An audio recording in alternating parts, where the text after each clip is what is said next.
যে তোমাকে দায়িত্ব দেওয়া হয়েছে ডোনাল্ড ট্রাম্পের কাছে গিয়ে দাওয়াতি কাজ করতে হবে। মুসলিম উম্মার অধঃপতন মানে গোলামি, গোলামি মানে দাসত্ব, এবং গোলামির বিপরীতে আর একটা জিনিস হচ্ছে স্বাধীনতা এবং নেতৃত্ব। একটা আর একটার অপর পিঠ, ঠিক এই পোস্টারের এই পিঠ এরকম, আর এক পিঠ এরকম। তাহলে এক পিঠে যদি গোলামি থাকে, দাসত্ব থাকে, তাহলে অপর পিঠে আছে স্বাধীনতা এবং নেতৃত্ব। তো উম্মতে মুহাম্মাদির এখন গোলামির জিন্দিগি চলতেছে, দাসত্বের জিন্দিগি চলতেছে, মানে তারা নেতা নয়, তারা স্বাধীন নয়, তারা পরাধীন। তো এই গোলামি থেকে মুক্তির জন্য, নেতৃত্বের পথে যাত্রার জন্য, স্বাধীনতার পথে যাত্রার জন্য কি করতে পারে মুসলমানেরা, এটা খুবই জরুরি। আমরা 4টে পয়েন্টে আলোচনা করব, সংক্ষিপ্ত করে, 15 মিনিট করে করলেও 1 ঘন্টা পার হয়ে যাবে। পয়েন্ট নাম্বার 1 হচ্ছে আল ইমান বিল গায়ব। পয়েন্ট নাম্বার 2 হচ্ছে নেতৃত্বের বিকাশ। পয়েন্ট নাম্বার 3 হচ্ছে সৎ আমল। পয়েন্ট নাম্বার 4 হচ্ছে শিক্ষা ও জ্ঞান। আল ইমান বিল গায়েব, গায়েবের উপর ইয়াকিন। গায়েবের উপর যতক্ষণ ইয়াকিন তৈরি না হচ্ছে ততক্ষণ মুসলমানদের ভাগ্যের চাকা খুলবে না। একদম আদম আলাইহিস সালাতু ওয়াস সালাম থেকে নিয়ে আজ পর্যন্ত পৃথিবীর ইতিহাসে যতদিন মুসলমানেরা বিজয়ী হয়েছে, একটা রাস্তা দিয়ে বিজয়ী হয়েছে, সেটা হচ্ছে গায়েবের ওপর ইয়াকিন এবং গায়েবী মদদ। এবং 2-1টা করে উদাহরণও দিব। তার আগে কোরআনের একটা আয়াত শোনা। একদম কোরআনের শুরুতে প্রথম পৃষ্ঠায় আল্লাহ বলছেন, জালিকাল কিতাবু লা রাইবা ফীহি হুদাল লিল মুত্তাকিন। এই বই মুত্তাকিদের জন্য দিয়েছে, মুমিনদের জন্য দিয়েছে এই কোরআন। তোমরা কি জানো মুমিন কারা, মুত্তাকি কারা? আল্লাযীনা ইউমিনুনা বিল গায়ব। মুত্তাকি এবং মুমিন ওয়ারাই যারা গায়েবে ঈমান রাখে, না দেখা জিনিসে ঈমান রাখে। আজকে এখানে আব্দুল্লাহ বিন আব্দুর রাজ্জাক উপস্থিত হয়েছে, এটা একটা হিন্দুও বিশ্বাস করবে। সূর্য ডুবে গেছে, এর একটা কাফের নাস্তিকও বলবে হ্যাঁ সূর্য ডুবে গেছে, কেন এগুলো দেখা জিনিস। দেখা জিনিসে বিশ্বাসের নাম ঈমান নয়। আজ এখন এখানে ফেরেশতারাও উপস্থিত আছে, এটা হলো না দেখা জিনিস। আজ এখন এখানে যে ফেরেশতারা উপস্থিত আছে, এটার উপর কার ঈমানের মাত্রা কোন লেভেলে, ও অত বড় মুমিন। যার ঈমানের মাত্রা ইয়াকিনের লেভেলে, যে ওর নিজের অস্তিত্বের চেয়ে তো ওর বিশ্বাস বেশি আছে যে ওর সাথে ফেরেশতা আছে, এবং এখানে ফেরেশতা উপস্থিত আছে, এ হচ্ছে ইয়াকিন রাখে গায়েবের উপর। তো এইরকম যা ঈমানের 6টা অধ্যায়, 6টা রুকুন, তার বেশিরভাগই গায়েব। আল্লাহকে কেউ দেখেনি, জান্নাত জাহান্নাম এখানে কেউ দেখেনি, কবরের আযাব এখানে কেউ শোনেনি, তাকদীরের লিখন এখানে কেউ জানে না, ফেরেশতাকে এখানে কেউ সচক্ষে দেখেনি, সবই গায়েব। এই গায়েবের বিষয়গুলোর উপর মুসলমানদের ইয়াকিন যেই দিন সর্বোচ্চ পর্যায়ে পৌঁছে যাবে, ওটাই হলো মুসলমানদের ভাগ্যের চাকা খুলে যাওয়ার রাস্তা। আর এটার উপর বিশ্বাস যত দুর্বল, পরাজয় তত সন্নিকটে। এই জন্য এই আয়াতগুলোর শেষে আল্লাহ বলেছেন, ওয়াবিল আখিরাতি হুম ইউকিনুন। আখেরাত গায়েব, পরকাল গায়েব। এই গায়েবের উপর তোমাদের ইয়াকিন লাগবে, যেন তোমরা নিজে চোখে দেখেছো এর চাইতে বেশি ইয়াকিন। নবীদের জন্য অনেক গায়েবের পর্দা উন্মোচন করে দেওয়া হয়েছে। মালাকুত আস-সামাওয়াতি ওয়াল আরজ, আসমান জমিনের রহস্য, গায়েবের যে পর্দা, এটা প্রায় সব নবীর জন্য কিছু না কিছু উন্মোচন করা আছে। ফলত নবীদের ইয়াকিন তৈরি হয় গায়েবে। যেমন মুহাম্মদ সাল্লাল্লাহু আলাইহি ওয়াসাল্লামকে মেরাজের সফর করানো আছে।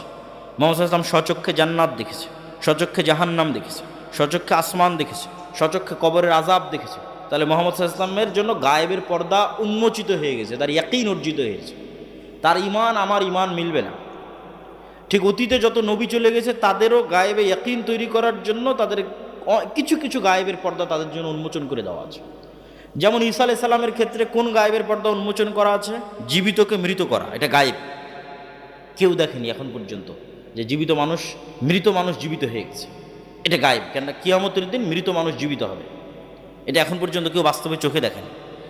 এই গায়েবের পর্দা ঈসা আলাইহিস সালামের জন্য খুলে দেওয়া আছে। ঈসা আলাইহিস সালাম যে কোনো মৃত মানুষের গায়ে হাত লাগিয়ে বলবে বিইজনিল্লাহ, বিসমিল্লাহ, ও মরা মানুষ জীবিত হয়ে যাবে। এটা ওনার মুজিজা ছিল, যাতে ওনার গায়েবের উপর ইয়াকিন তৈরি হয়। এইভাবে অতীতের যেমন মুসা আলাইহিস সালাতু ওয়াস সালাম, মুসা আলাইহিস সালাতু ওয়াস সালামের পক্ষে কখনোই সম্ভব নয় যে উনি ফেরাউনের সামনে দাঁড়িয়ে দাওয়াত দিবে। কেন সম্ভব নয়?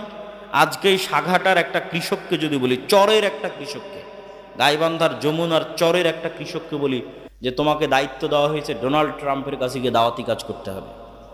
তো গাইবান্ধার এই চরের এই কৃষককে এটা বলা যে তোমাকে আমেরিকার প্রেসিডেন্ট ডোনাল্ড ট্রাম্পের কাছে দাওয়াতি কাজ করার দায়িত্ব দেওয়া হয়েছে, এই চরের এই কৃষক আমেরিকার প্রেসিডেন্ট ডোনাল্ড ট্রাম্পের চেয়ে যা দুর্বল, আজ থেকে 4000 বছর আগে মুসা আলাইহিস সালাম ফেরাউনের চেয়ে তার চেয়ে বেশি দুর্বল ছিল। কেন মুসা আলাইহিস সালাম ফেরাউনের চেয়ে তার চেয়ে বেশি দুর্বল?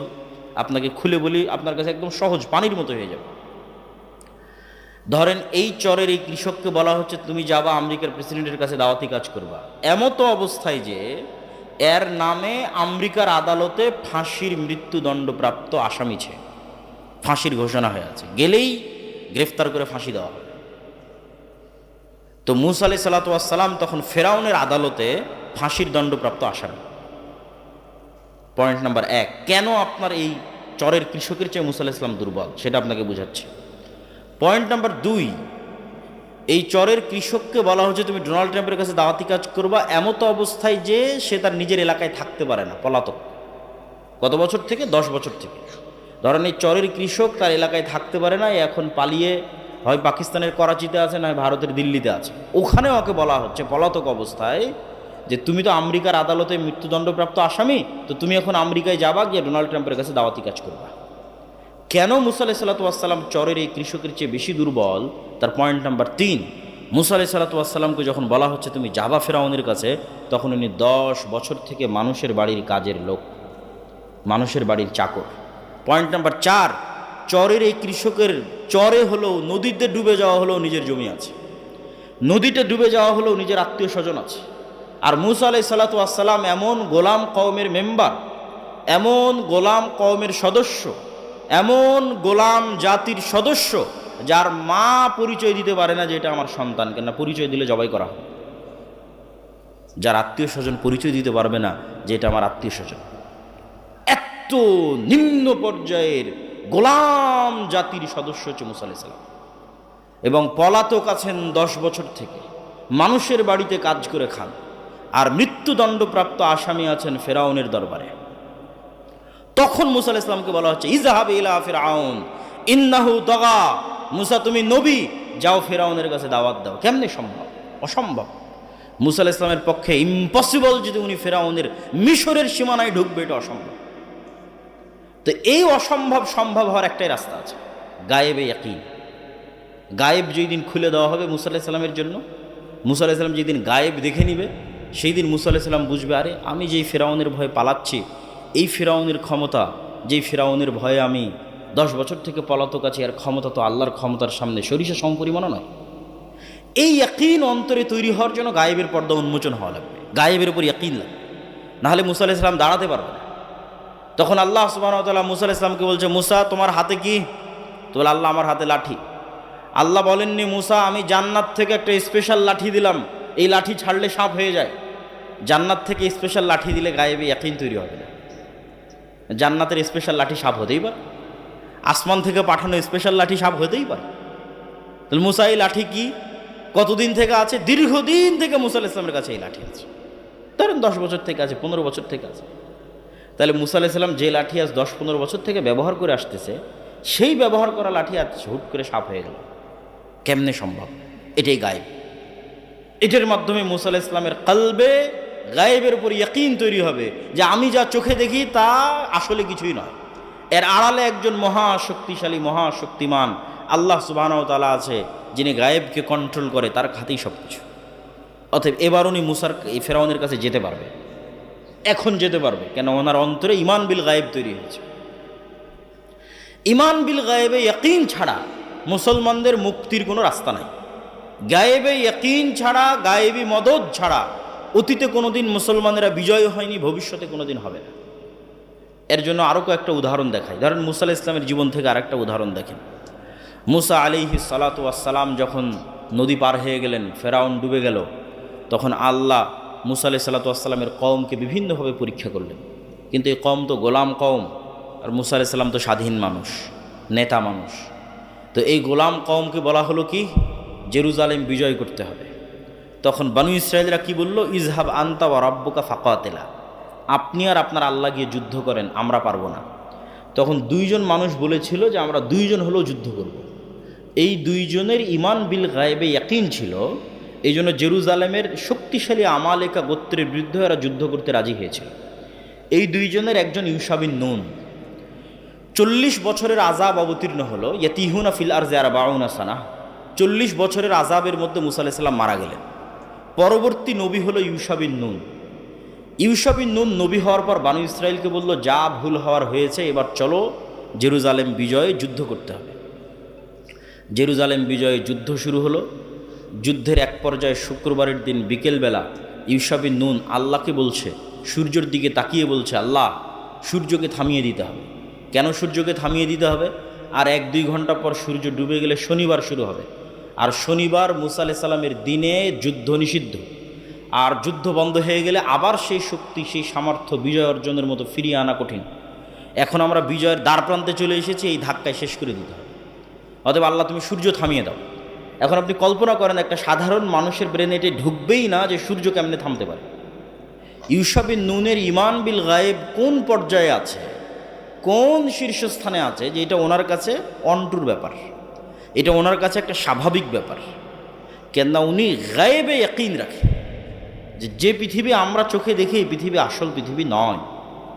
গায়েবে ইয়াকিন ওনার কোন লেভেলে, যে উনি ইনস্ট্যান্ট বলে দিচ্ছে সূর্য থামিয়ে দিতে হবে, যুদ্ধ আজকে এখানে শেষ করতে হবে। এই লেভেলের ইয়াকিন যতক্ষণ অর্জিত না হবে ততক্ষণ সম্ভব নয়। তো ইউশা বিন নুন আল্লাহকে বললেন, আল্লাহ সূর্য থামিয়ে দিতে হবে। আল্লাহ বললেন, ঠিক আছে, সূর্য থামিয়ে দিলাম। সহিহ বুখারীর হাদিস, 1 দিন 2 দিন, কেউ বলেছে 3 দিন, কেউ বলেছে 4 ঘন্টা 5 ঘন্টা, যতক্ষণই হোক আল্লাহ সুবহানাহু ওয়া তাআলা সূর্যকে থামিয়ে রেখেছিলেন বিজয় সমাপ্ত না হওয়া পর্যন্ত। বলেন আল্লাহু আকবার। তাহলে এখন বলেন, ইউশা বিন নুন যখন বিজয়ী হচ্ছে এই আমালেকা গোত্রের উপর, তখন দুনিয়াবি লজিকে বিজয় অসম্ভব। কেন আমালেকা গোত্রদের এক একজনের দেহই ছিল 10 তলা 15 তলার সমান, এত শক্তিশালী। এই জন্য এরা ভয়ে যুদ্ধ করতে চায়নি 40 বছর আগে মুসা আলাইহিস সালামের সময়। দুনিয়ার লজিকে যুদ্ধ সম্ভব নয়। দুইজন যুদ্ধ করতে চেয়েছিল কেন? ওরা গায়েবের লজিকে যুদ্ধ করতে চেয়েছিল, যে মুসলমানের বিজয় গায়েবী মদদে সম্ভব, এর বাইরে মুসলমানের বিজয় সম্ভব নয়। দুনিয়ার সিস্টেমে মুসলমানদের বিজয় অসম্ভব, গায়েবের সহযোগিতায় বিজয় সম্ভব। মুসা আলাইহিস সালাম, ফেরাউন ডুবে যাবে, মুসা আলাইহিস সালাম বিজয়ী হবে, এটা পৃথিবীর কোনো লজিকে সম্ভব নয়।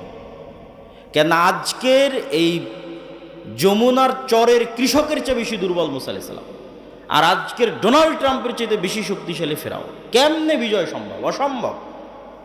কিন্তু সম্ভবের একটাই রাস্তা আছে, সেটা হচ্ছে গায়েবী মদদ। যেই দিন তালুত এবং দাউদ আলাইহিস সালাম জেরুজালেম বিজয়ের জন্য রওনা দিয়েছে, এটা আরেক যুদ্ধ রওনা দিয়েছে, সেই দিন আল্লাহ বলেছে, আজ তোমাদের পরীক্ষা করব, নদী পার হতে হবে, কেউ নদীর পানি পান করতে পারবে না। সংক্ষেপে সংক্ষেপে বলতেছে, তো নদীর পানি পান না করে পার হতে সক্ষম হয়েছে 300 জন। এই 300 বা 313 জন মানুষ সামনে এরকম হাজার হাজার মানুষ দেখে ভড়কে গেছে যে কেমনে এই যুদ্ধ সম্ভব, যেখানে আমরা মাত্র হাতে গোনা 200-300 জন, আর আমাদের সামনে উপস্থিত হয়েছে লক্ষ লক্ষ জন। তখন আল্লাহ কোরআনে বলেছে, কাম্মিং ফিআতিন কালিলাতিন গালাবাত ফিআতান কাসীরাতাম বিইজনিল্লাহ। কত দুর্বল জাতিকে আল্লাহ তার গায়েবী মদদে বিজয় দিয়েছে। বলেন আল্লাহু আকবার। তাহলে ওই দিন দাউদ আর তালুত বিজয়ী হচ্ছে দুনিয়ার লজিকে না গায়েবী মদদে? বলেন গায়েবী মদদে। চলে আসেন আমাদের নবী মুহাম্মদ সাল্লাল্লাহু আলাইহি ওয়াসাল্লামের কাছে। মুহাম্মদ সাল্লাল্লাহু আলাইহি ওয়াসাল্লাম যেদিন বদরে, মুহাম্মদ সাল্লাল্লাহু আলাইহি ওয়াসাল্লাম যেদিন উহুদে, মুহাম্মদ সাল্লাল্লাহু আলাইহি ওয়াসাল্লাম যেদিন খন্দকে, কেউ বলতে পারবে না যে মুহাম্মদ সাল্লাল্লাহু আলাইহি ওয়াসাল্লাম ওই দিন শক্তিশালী। দুনিয়ার লজিকে মুহাম্মদ সাল্লাল্লাহু আলাইহি ওয়াসাল্লাম সেদিন দুর্বল। খন্দক যেদিন ঘেরাও করে রেখেছে, ওই দিন 10,000 সমগ্র আরবের, মক্কা সহ সমগ্র আরবের সকল গোত্র একত্রিত হয়ে, এই জন্য এই যুদ্ধের নাম আহজাব, মানে এখানে বিশাল জোট তৈরি হয়েছে। হাজামাল আহজাব, সারা আরব একত্রিত হয়েছে মদিনাকে মাটির সাথে মিশিয়ে দেওয়ার জন্য। আর ওই দিন মদিনায় মুহাম্মদ সাল্লাল্লাহু আলাইহি ওয়াসাল্লামের সাহাবীদের সংখ্যা 700 থেকে 1000। আর মদিনার মধ্যে যারা ইহুদি গোত্র আছে 3টে, তারা ভিতর থেকে গাদ্দারি করে আছে, বাহিরের কাফের মুশরিকদের সাথে চুক্তি করে আছে যে তোমরা কোনো মতে মুহাম্মদকে পরাজিত করো, লাস্ট টাইমে যা সহযোগিতা করা লাগবে মদিনার ভিতর থেকে সকল সহযোগিতা আমরা করব। ভিতরে শত্রু, বাইরে শত্রু। দুনিয়ার লজিকে বদরের যুদ্ধে বিজয় সম্ভব নয়, দুনিয়ার লজিকে অহুদের যুদ্ধে বিজয় সম্ভব নয়, দুনিয়ার লজিকে খন্দকের যুদ্ধে বিজয় সম্ভব নয়, নবী মুহাম্মাদের জন্য সম্ভব নয়। আমরা তো বহু দূরের কথা। নবী মুহাম্মদ সাল্লাল্লাহু আলাইহি ওয়াসাল্লাম দুনিয়াবী শক্তি দিয়ে বিজয় অর্জন করতে পারবে না। তো মুহাম্মদ সাল্লাল্লাহু আলাইহি ওয়াসাল্লাম বদর, উহুদ, খন্দকে বিজয়ী হয়েছে কিসের মদদে? গায়েবী মদদে। একমাত্র যুদ্ধ, যেই যুদ্ধে সাহাবীরা মনে করেছিল যে আমরা দুনিয়াবী দিক থেকে শক্তিশালী আছি, এই যুদ্ধের নাম হুনাইনের যুদ্ধ। হুনাইনের যুদ্ধে, মক্কা বিজয়ের পরে যুদ্ধটা হয়েছিল, অনেক নতুন মুসলমান হয়েছে। যুদ্ধের মাঠে দেখা গেছে কাফেরদের সংখ্যা কম, মুসলমানদের সংখ্যা অনেক বেশি। তো সাহাবীদের মধ্যে দুনিয়ার উপর ভরসা চলে এসেছে। বদরে, উহুদে, খন্দকে ভরসা ছিল আল্লাহর উপর, গায়েবী মদদের উপর। আর হুনাইনে যখন দেখেছে সংখ্যা বেশি, তখন ভরসা কিসের উপর? দুনিয়ার উপর। যখনই ভরসা শুরু হয়েছে দুনিয়ার উপর, পরাজয় শুরু হয়েছে। ইতিহাস পড়ে দেখো, হুনাইনে শুরুর দিকে ছিল পরাজয়, জিততে পারে।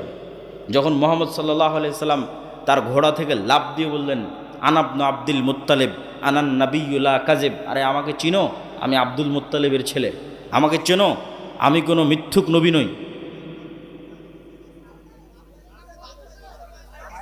কোন মাইকে গান বাজছে দেখো তো? কোন মাইকে কেউ এফএম ধরে আছো নাকি?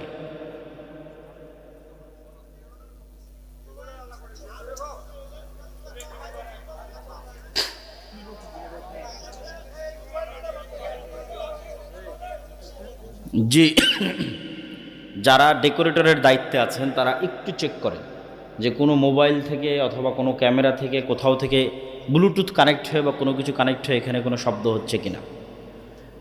তো আমরা বলছিলাম মুহাম্মদ সাল্লাল্লাহু আলাইহি ওয়াসাল্লামের কথা, যে একমাত্র যুদ্ধ, যেই যুদ্ধে মুসলমানদের সংখ্যা বেশি ছিল, কাফেরদের সংখ্যা কম ছিল, ওই যুদ্ধে পরাজিত হয়ে যাচ্ছিল। যখন আবার ভরসা গায়েবের উপর চলে গেছে, তখন আবার বিজয় শুরু হয়েছে। তো সারমর্ম, সামারি কথা কি? আরও দুটো যুদ্ধের কথা শুনে রাখেন। সুলতান সালাহুদ্দিন আইয়ুবী যখন হিত্তিনের যুদ্ধে জেরুজালেম বিজয় করবে, তখন ইউরোপের ক্রুসেডারদের চেয়ে সালাহুদ্দিন আইয়ুবী দুর্বল। আইনে জালুতে যখন জহিরুদ্দিন আল বেরবাস হালাকু খা চেঙ্গিস খাঁকে পরাজিত করবে, তখন হালাকু খা চেঙ্গিস খাঁর সামনে দাঁড়াতে পারবে এরকম পৃথিবীর কোনো সেনাবাহিনী ছিল না।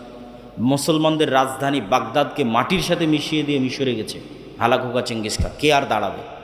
আব্বাসীয় খলিফারাই দাঁড়াতে পারেনি, কে দাঁড়াবে? কিন্তু জহিরুদ্দিন আল বেরবাস তখন দুর্বল, হালাকু খা চেঙ্গিস খাঁ শক্তিশালী। তাহলে যত বিজয় মুসলমানদের ইতিহাসে সংঘটিত হয়েছে, একটা বিজয়ও মুসলমানেরা শক্তিশালী অবস্থায় বিজয়ী হয়েছে, দুনিয়ার লজিকে বিজয়ী হয়েছে, এটা নাই ইতিহাসের পাতায়।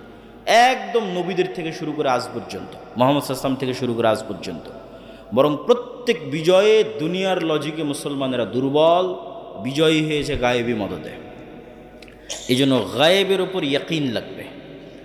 গায়েবের একটা ছোট্ট পয়েন্ট বলে আমরা বক্তব্যের দ্বিতীয় পয়েন্টে চলে যাই।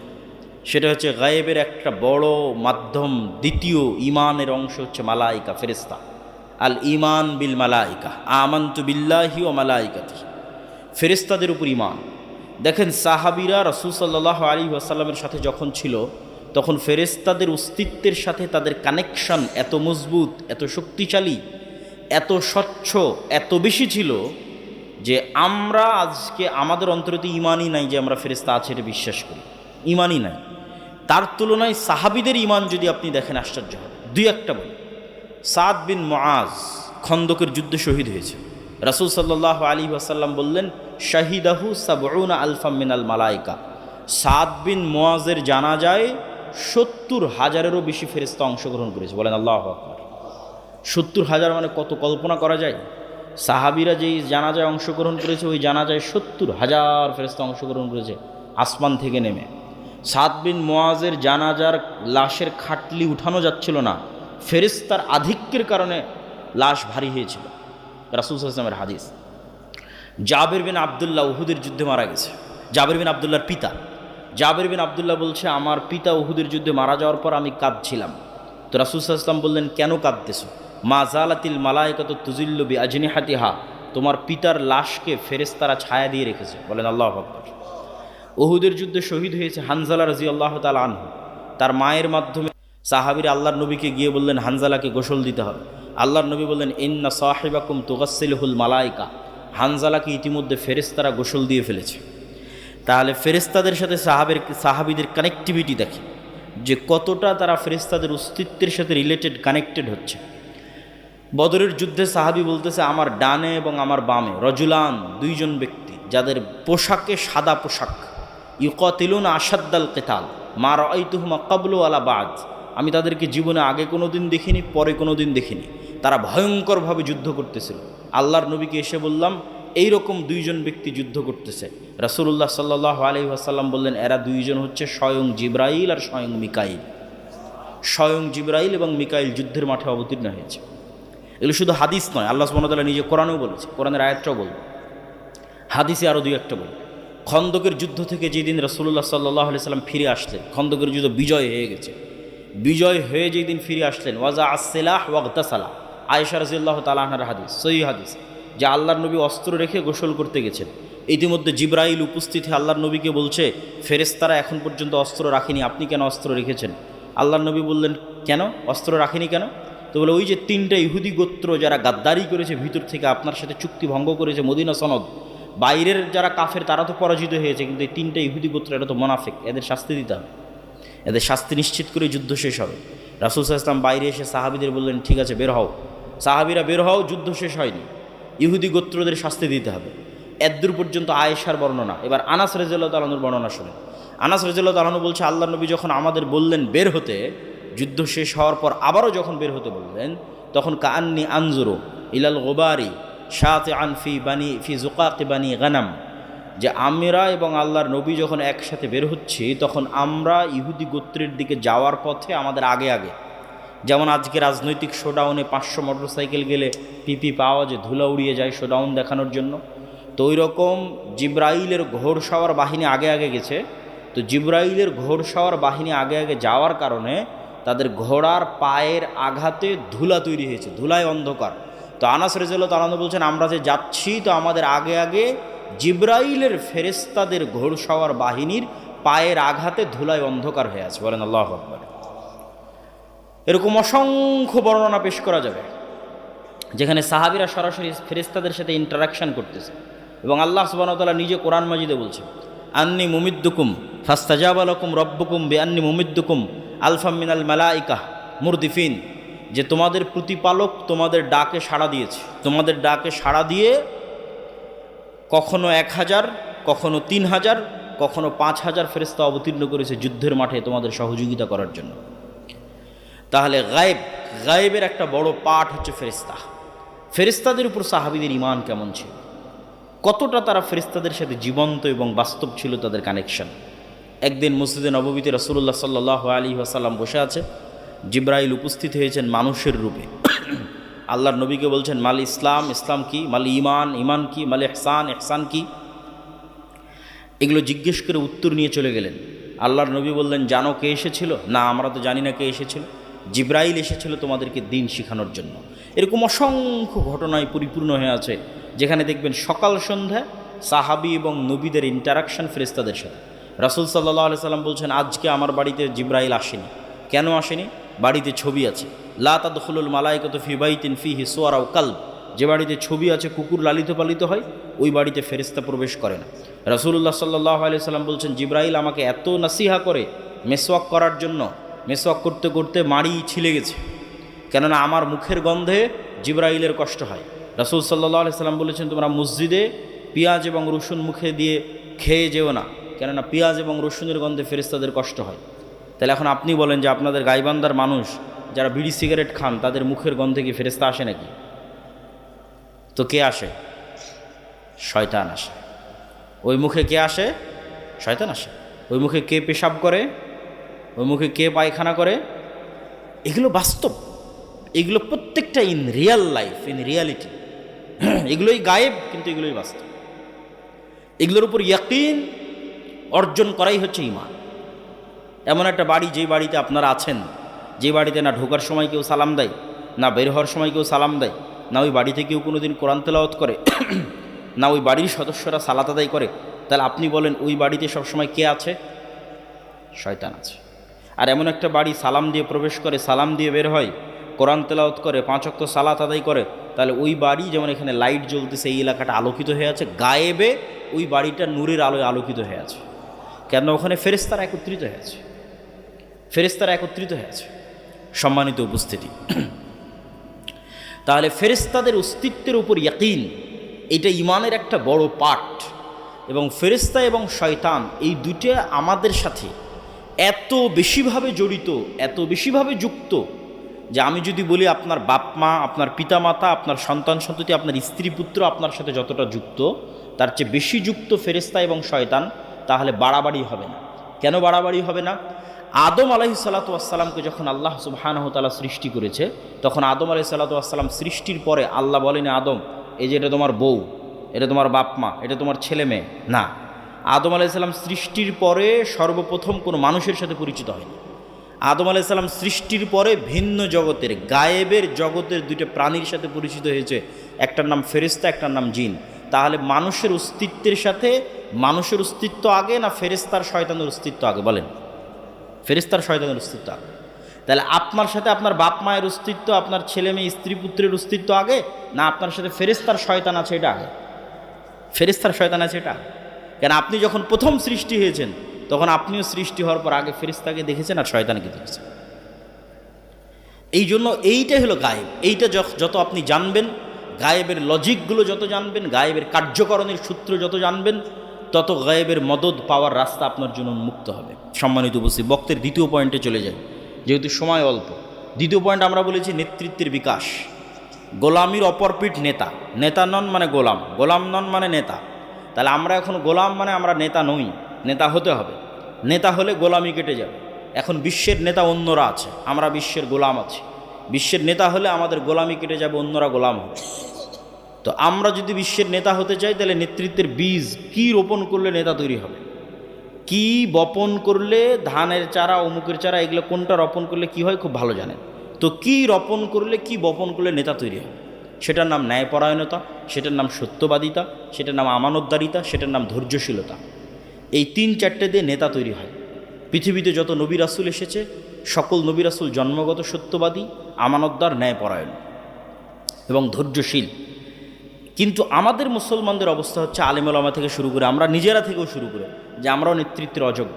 আমরা নিজেরা থেকে শুরু করে, সবাই থেকে শুরু করে আমি বলতেছি যে মুসলমানদের আজকের সবচেয়ে বড় সমস্যা কি? মুসলমানেরা মুনাফিক অবস্থায় দিন পার করছে।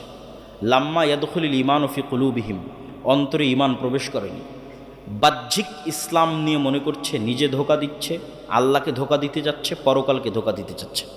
বাহ্যিক ইসলাম কি? 5টা, তার মধ্যে 4টা, সালাত, সিয়াম, হজ, জাকাত। এই সালাত, সিয়াম, হজ, জাকাত মদিনায় হিজরতের পর ফরজ হয়েছে। তাহলে মদিনায় হিজরতের আগে 13 বছর আল্লাহর নবী সাহাবীদের কি শিখালো? সালাতি যখন নাই, সিয়ামে যখন নাই, হজই যখন নাই, জাকাতি যখন নাই, তাহলে মক্কার 13 বছর করলো কি? মক্কার 13 বছর ঈমান বিল গায়েব শিখিয়েছে, ওটা আসল। মক্কার 13 বছর ঈমান বিল গায়েব শেখানো হয়েছে, সত্যবাদিতা, ন্যায়পরায়ণতা, আমানতদারিতা, ধৈর্যশীলতা শেখানো হয়েছে, নেতা বানানো হয়েছে। তারপরে যখন মাঠ রেডি হয়ে গেছে, তখন তারপরে এসেছে সালাত, সিয়াম, হজ, জাকাত।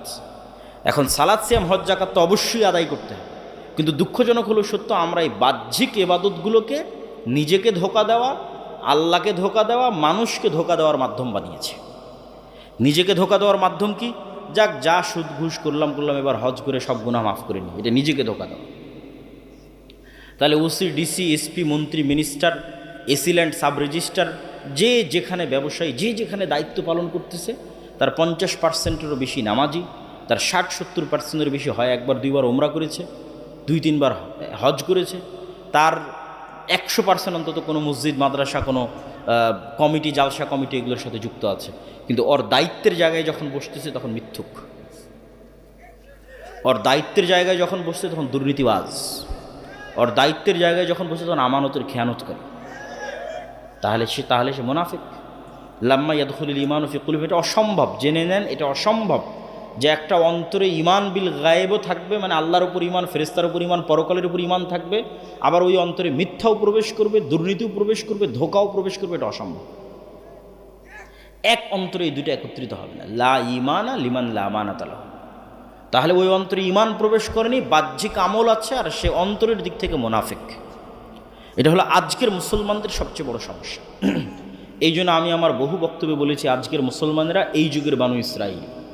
কেননা গোলামির মাধ্যমে জাতির চরিত্র পরিবর্তন হয়ে যায়। গোলামি মে বদল জাতি হে, কওমো কি তাকদীর, কওমো কা জমির।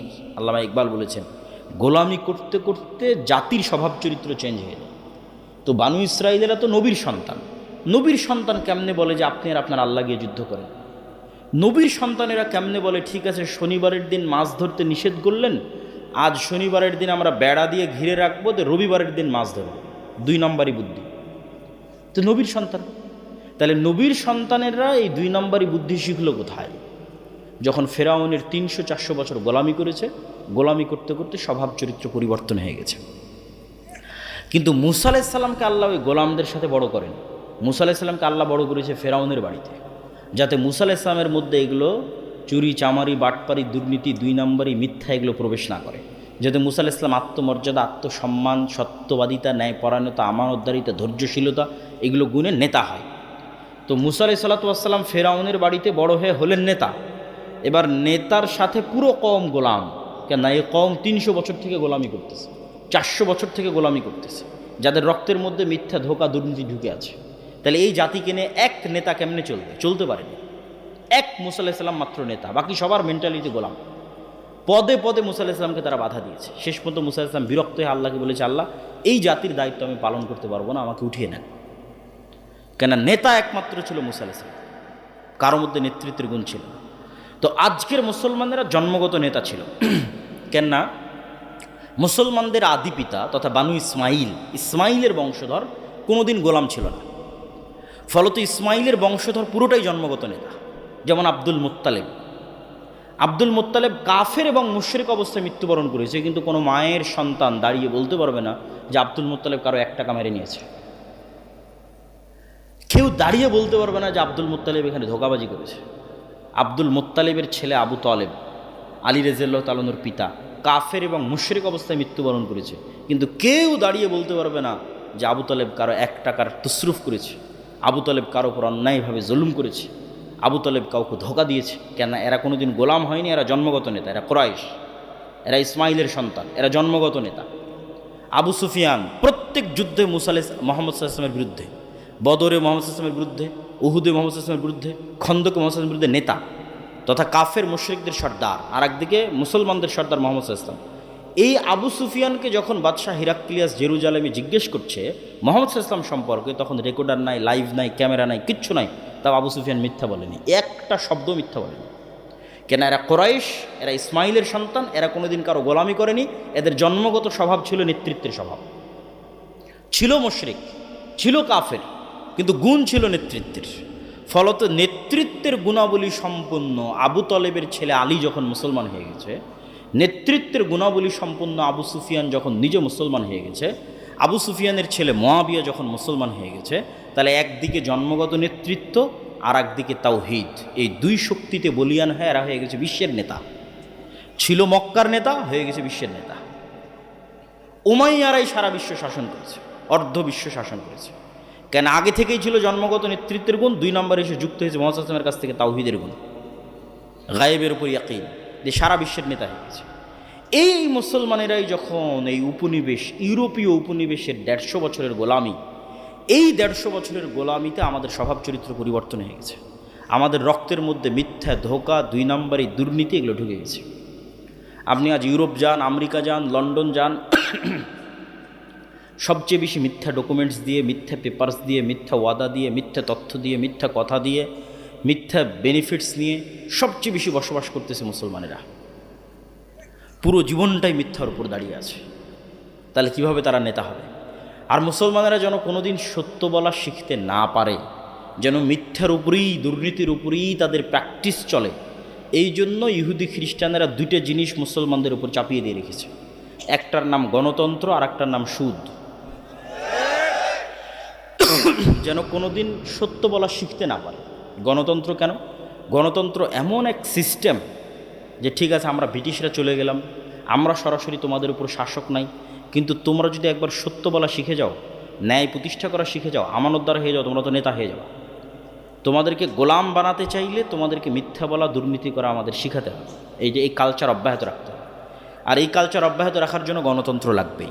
গণতন্ত্র এমন এক সিস্টেম যেখানে এক দল আর এক দলের বিরুদ্ধে বলবে তো বলবেই, একই আসনের মনোনয়ন প্রার্থী একই দলের একজন আরেকজনের বিরুদ্ধে মিথ্যা, নিন্দা, গীবত, তহমত, দুর্নীতি, টাকা দিয়ে মনোনয়ন কেনার চেষ্টা করবে। তাহলে যতজন এমপি পদে দাঁড়িয়েছে এরা আল্লাহর দৃষ্টিতে গায়েবের লজিকে গোলাম। হতে পারে নেতা, হতে পারে এমপি, কিন্তু গায়েবের লজিকে এরা সব কি বলেন তো? গোলাম, কৃতদাস। কেন শুরুটা হয়েছে মিথ্যা এবং দুর্নীতিতে, এরা নেতা হতে পারবে না। এই মিথ্যুক দুর্নীতিবাজ এমপি, মন্ত্রী, মিনিস্টার যখন দেশের দায়িত্ব নেবে তখন ও ভারত আর আমেরিকার টাকার কাছে বিক্রি হয়ে যাবে। কেননা ওই জন্যই ওকে তৈরি করা হয়েছে।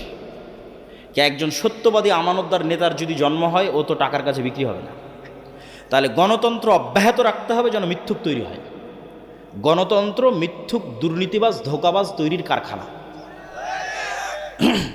এখানে সব নেতা মিথ্যুক অবস্থায় আসতে হবে, ওইভাবেই কালচার তৈরি করা আছে। পয়েন্ট নাম্বার 2, সুদ। আপনাদের গাইবান্ধার যত মা বোন কিস্তিতে টাকা নিয়েছে, এরা নিজেরা তো মিথ্যা বলে, ছেলে মেয়েকেও মিথ্যা বলা শিখিয়েছে। যে বলো বাড়িতে নাই, বলো কাল দিব, এই সমস্যা, ছেলে মেয়েকেও মিথ্যা বলা শিখিয়েছে। এটা আমি বলিনি, রাসূল সাল্লাল্লাহু আলাইহি ওয়াসাল্লাম বলেছে যে মানুষ যখন কর্জ নেওয়া শুরু করে মিথ্যা বলা শুরু করে, আর মিথ্যা বললে আর নেতা হওয়া যাবে না, মানে গোলামির জিঞ্জির আর ভাঙবে না। কেন গায়েবের লজিকে নেতৃত্বের গুণের একমাত্র শুরুর রাস্তাই হচ্ছে সত্যবাদিতা, আমানতদারিতা, ন্যায়পরায়ণতা, ধৈর্যশীলতা। তাহলে আপনি নেতা হতে চান, গোলামির জিঞ্জির ভাঙতে চান, এই গুণগুলো লাগবে। এই গুণগুলো ছাড়া সম্ভব নয়। পয়েন্ট নাম্বার 3, সৎ আমল। গায়েবের লজিকে গায়েবের মদদ পৃথিবীতে টেনে নিয়ে আসার শর্ত যতক্ষণ পূরণ করতে না পারবেন, গায়েবের মদদ আসবে না। আর ভূমিকাতে বলে দিয়েছি, গায়েবের মদদ ছাড়া মুসলমানদের বিজয় সম্ভব নাকি? বলেন না যে গায়েবের মদদ ছাড়া মুসলমানদের বিজয় সম্ভব? Full stop. দুনিয়ার লজিকে মুসলমানদের বিজয় সম্ভব নয়, আগেও নয়, পরেও নয়, কিয়ামত পর্যন্ত নয়। একমাত্র রাস্তা আল্লাহর সাহায্য লাগবে। তাহলে আল্লাহর সাহায্য আসার পূর্ব প্রস্তুতি স্বরূপ আল্লাহর সাহায্য পাওয়ার পূর্ব শর্ত পূরণ করতে হবে। তো সাহায্য পাওয়ার পূর্ব শর্তের 3 নম্বর পয়েন্ট হচ্ছে সৎ আমল।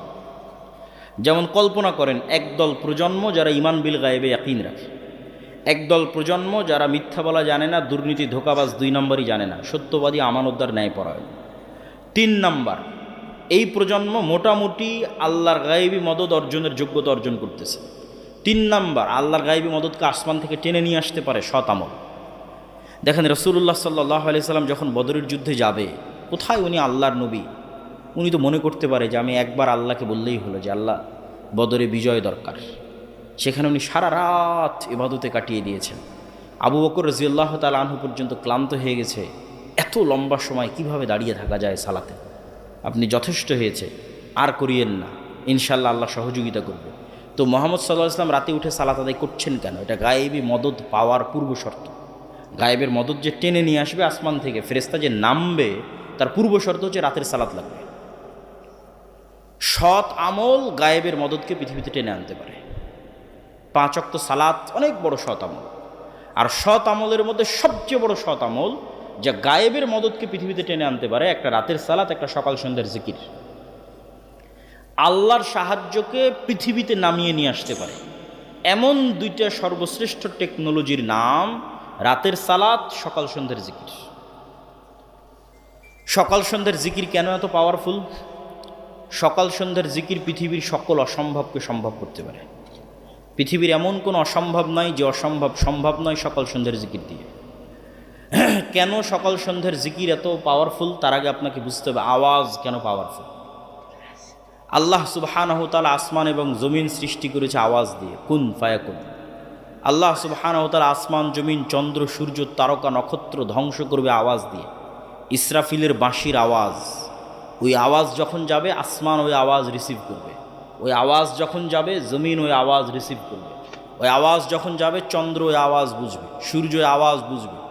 এইভাবেই সেট আপ করা আছে, এইভাবেই ডেভেলপ করা আছে, এইভাবেই ইনস্টল করা আছে। আওয়াজ বুঝা মাত্র সব ভেঙে চুরে চৌচির হয়ে যাবে। আওয়াজ সবচেয়ে পাওয়ারফুল, আওয়াজ সবচেয়ে শক্তিশালী। তার আরেকটা প্রমাণ নেন, ইউসাব্বিহু লিল্লাহি মা ফিস সামাওয়াতি ওয়া মা ফিল আরজ। আসমান, জমিন এবং তার মধ্যে যা কিছু আছে এটা কিন্তু গায়েব। আপনাকে গায়েবের নলেজ দিচ্ছি, গায়েবের লজিক দিচ্ছি। আল্লাহ কি বলছেন?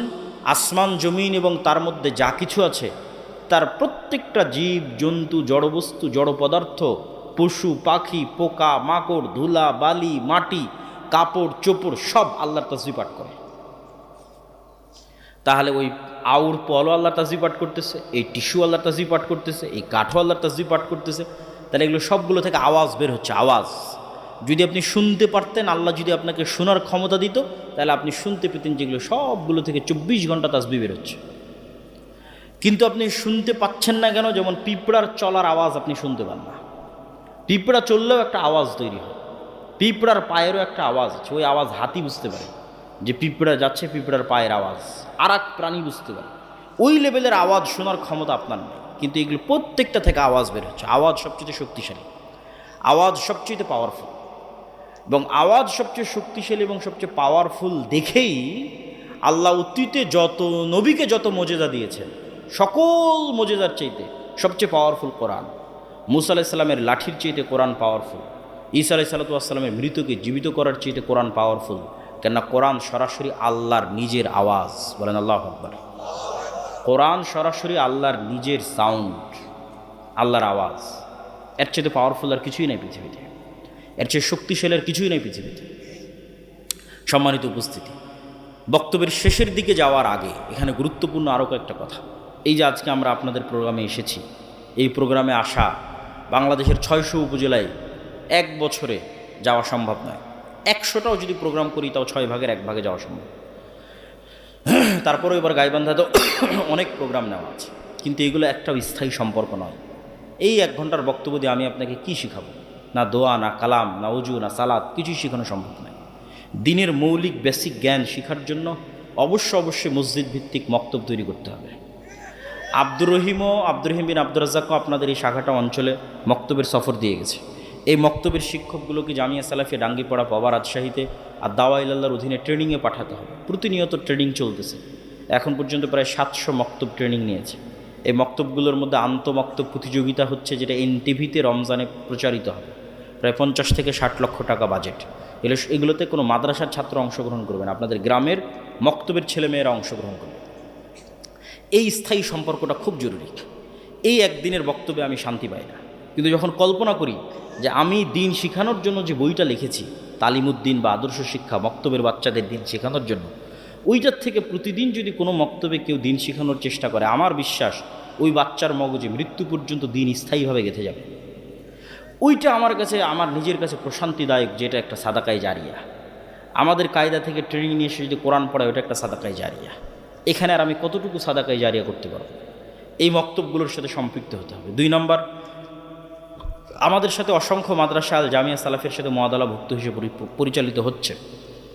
আজকেরটাও যেমন আছে, আশেপাশে আরও কয়েকটা শিক্ষা প্রতিষ্ঠান আছে, এবং সরাসরি নিবরাস ইসলাম রিসার্চ ফাউন্ডেশন বা আল জামিয়া সালাফের হয়ে সরাসরি আমাদের পরিচালনায় তালুক ঘোড়াবান্ধা, যেটা সালাফিয়া রহমানিয়া মাদ্রাসা, সেটাও আপনাদের কাছে, সেখানেও প্রোগ্রাম আছে।